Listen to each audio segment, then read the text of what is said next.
Hello mga ka-Clover, kamusta na po kayong lahat dyan? Nandito na naman po tayo sa ating next video about po sa ating dragon fruit. Kung alam nyo po yung dragon fruit, siguro naman lahat tayo ay alam natin kung ano yung dragon fruit plant.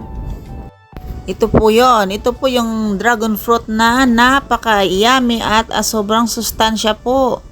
At madugo po ang kulay. Ang dragon fruit po ay alam nating napakarami pong benefits niyan sa ating katawan. Napaka-healthy po yan. Pero bukod po dyan, siguro marami pang hindi nakakaalam na may kakaiba palang istorya itong dragon fruit.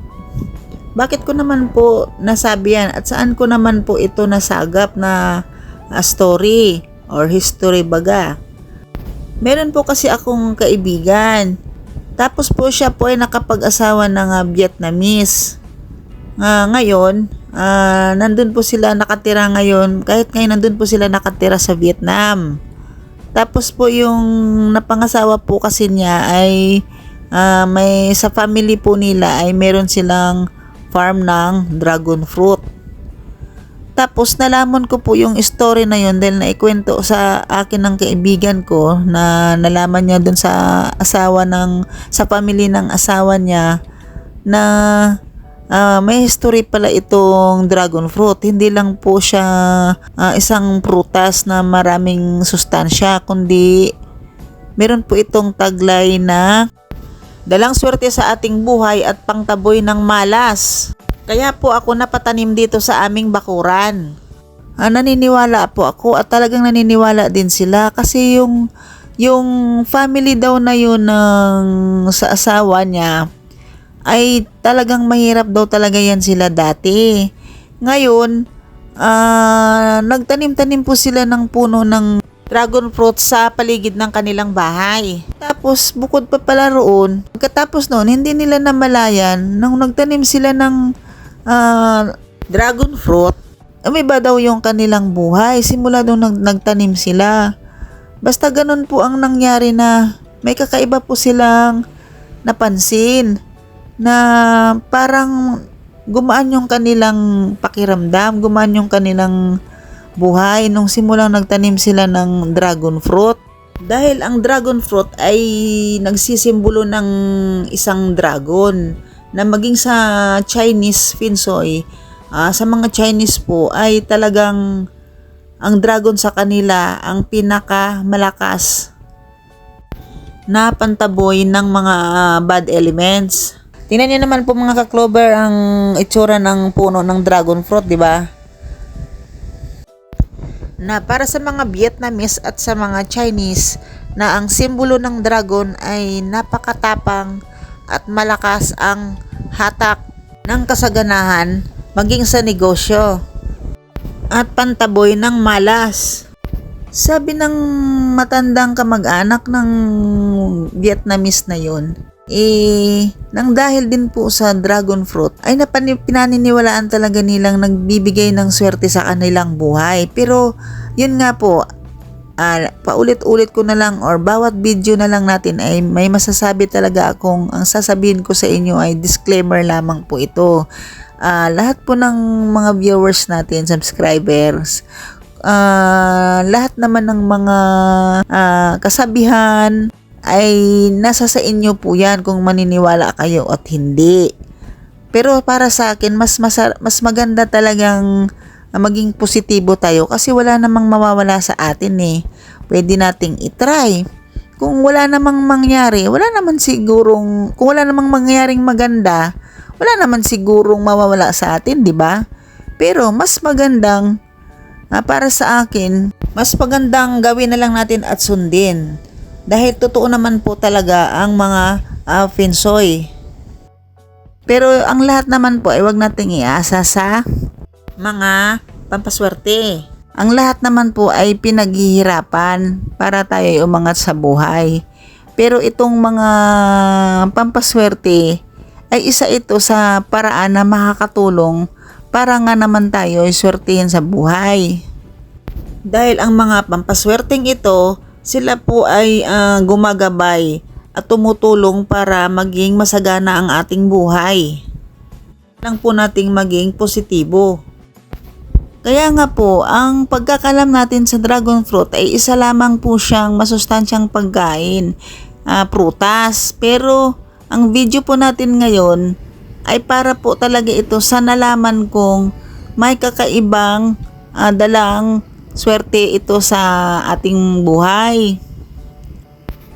Matagal ko na po itong nalaman, kaya po dito po sa aming tinitirhan, ito po yung totoong ginawa namin. Kaya naganap po kami ng puno ng dragon fruit na para may maitanim dito. Pero nagkataon talaga po na yung mismong mayari dito ng apartment na to, kasi apartment lang po itong tinitirhan namin.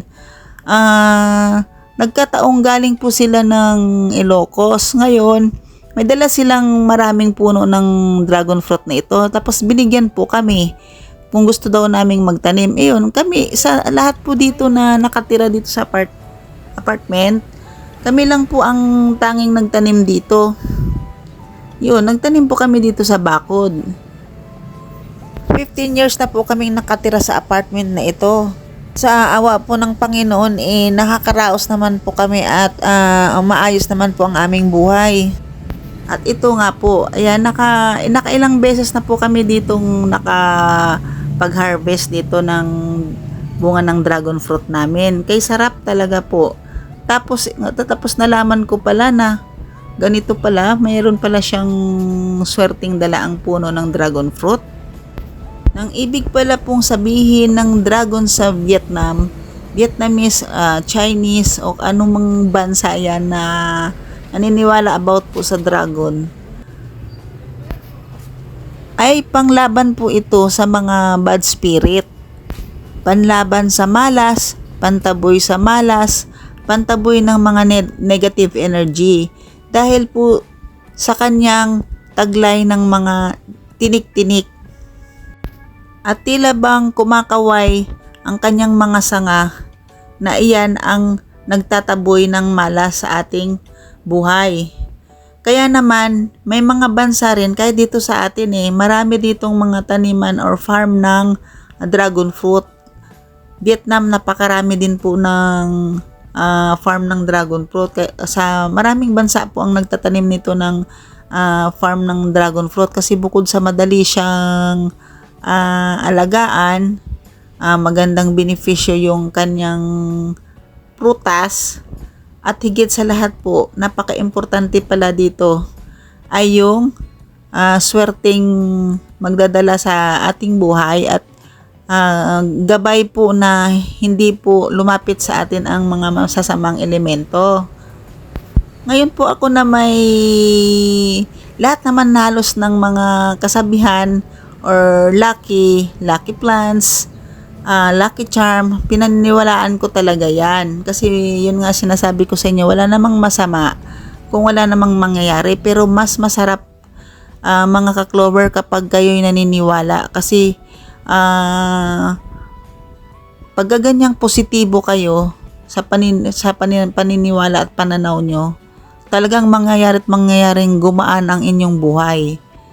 Kaya nga po sinasabi ko sa inyo, dati kami walang-wala rin talaga. Kaming mag-asawa. Nagsimula kami sa wala. Ako, hindi naman ako nakapagtapos ng aking college. Kumbaga ako isa lamang akong housewife. Tapos yung mister ko po, dati na po yan siyang driver lamang. Pero nakapag-college din po yan, pero hindi rin po siya nakatapos. Na nagsimula lang po talaga kami sa walang-wala at mahirap lang talaga ang buhay. Tapos hindi namin akalain na bakit naging unti-unting umayos naman ang aming buhay.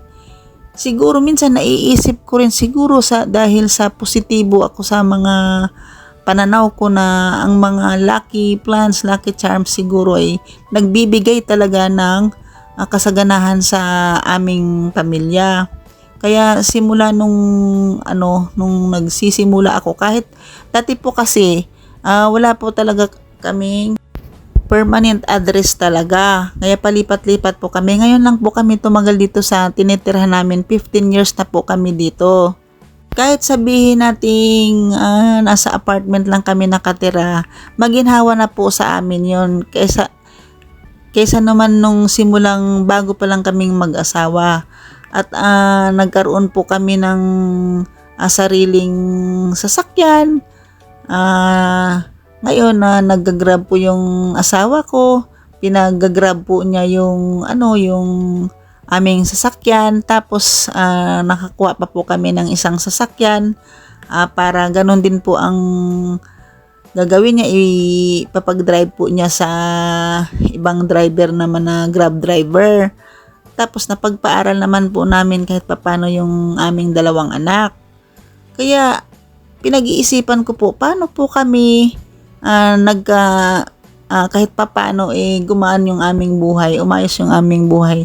Siguro dahil sa positibo ang aming pananaw na mag-asawa na makakaahon din tayo. Basta't kailangan lang nating magsipag. Kasi sabi ko nga sa inyo, hindi tayo aasa sa mga lucky charms, lucky plans. Ang kailangan nating gawin ay kumayod, kumilos at sasabayan ng pampaswerte. Kasi kapag hindi natin sabayan ng pampaswerte, may mga ginagawa tayong hindi pala tama. Di ba po mga ka-Clover? Siguro naman, alam nyo ang mga Finsoy expert kung anong mga sinasabi nila, kung ano yung mga swerte at hindi maganda na mangyayari sa ating buhay. At alam naman natin kung ano ang taglay na kakayahan ng isang dragon. At may iba po ako ulit mga ka-Clover, yun palang kamag-anak na Vietnamese na yun na asawa ng kaibigan ko. Siguro hindi naman nila nasasabing nagkataon lang, kundi talagang noong araw ay mahirap lang sila dahil din sa mga pamahiin. Gumanda talaga ang buhay nila dahil sumusunod talaga sila sa mga pamahiin at mga kasabihan. At isa pa po mga ka-Clover, ang mga Vietnamese po at ang mga Chinese din, ang sa kultura talaga nila, lalo na pag may kasal sa kanila, hindi mawawala ang simbolo ng dragon sa kanila. Sa mga handaan ng kinakasal, nakalagay po talaga sa entrance nila ng may kinakasal yung simbolo ng dragon at saka ng peacock. Kasi ang peacock din po ay isa din po nila sa pinaniniwalaan niya na nagdadala din po ng swerte sa kanilang buhay. Lalo na po pagka may kinakasal sa kanila, yun po ang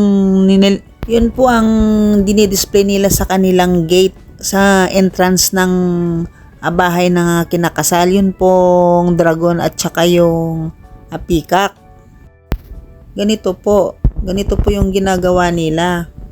Yan po yung entrance ng venue ng kasal ng mga Vietnamese. Ganon din po sa Chinese, mayroon din po silang simbolo ng dragon.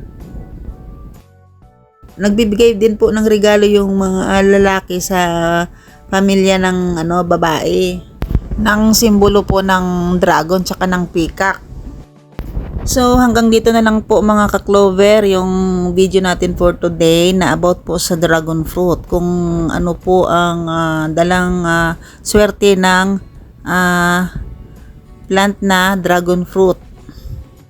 So hanggang sa susunod po mga ka-Clover, please like and share naman po and subscribe. Maraming salamat mga ka-Clover.